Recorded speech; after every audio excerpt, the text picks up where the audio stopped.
বিসমিল্লাহির রহমানির রহিম।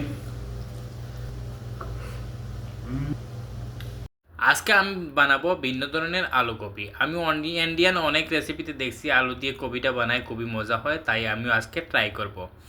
আসসালামু আলাইকুম, কেমন আছেন সবাই? আশা করি ভালো আছেন।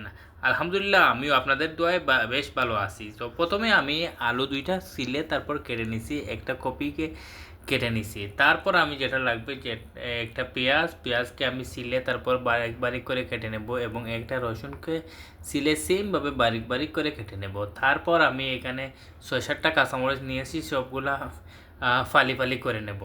কাঁচামরিচগুলো ফালি ফালি জাস্ট ফ্লেভারের জন্য, বেশি যাতে মিশিয়ে না যায় ভিতরে, এই জন্য। তারপরে একটা কড়াইতে আমি তেল দিয়ে দিলাম। তেলটা একটু গরম হওয়ার পরে আমি এখানে লবণ দিয়ে কলিফ্লাওয়ারগুলোকে একদম সটে করে নিছি যাতে না ভাঙে। এরকম হালকা হালকা সটে ফ্রাই করলে, ওইখানে দেখছি আমি ডিপ ফ্রাই করে, বাট আমি ডিপ ফ্রাই বেশি তেল, এই জন্য আমি সটে করে নিছি। তারপর সেম পাত্রে আমি এক্সট্রা তেল অ্যাড না করে এখানে পেঁয়াজ রসুন দিয়ে ভালো করে মিক্স করে একটু ভেজে তারপর টমেটো দিয়ে দিলাম। টমেটো দেওয়ার পরে এবং ভালো করে মিক্স করে ভেজে নিছি। ভাজা হয়ে যাওয়ার পরে এখানে আমি অ্যাড করে দেব মশলা।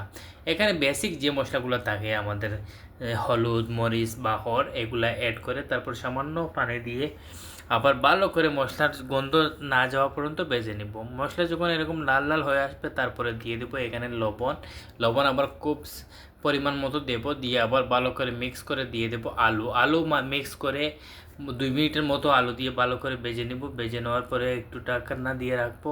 আলু থেকে আবার আলাদা হয়ে গেছে তেল, এর উপরে দিয়ে দেবো আমি 3 কাপের মতো পানি। 3 কাপ পানি দেওয়ার পরে আবার একটু মিক্স করে আমি ঢাকনা দিয়ে 20 মিনিট রান্না করব। 20 মিনিট পরে এখানে দিয়ে দিলাম কবি দেওয়ার পরে 5 মিনিট রেখে, 5 মিনিট রাখার পরে হয়ে গেল আমার মজাদার আলু কপি। আপনারাও বাসায় অবশ্যই বানাবেন, ট্রাই করবেন, কেমন লাগলো কমেন্টে জানাবেন। আল্লাহ হাফিজ।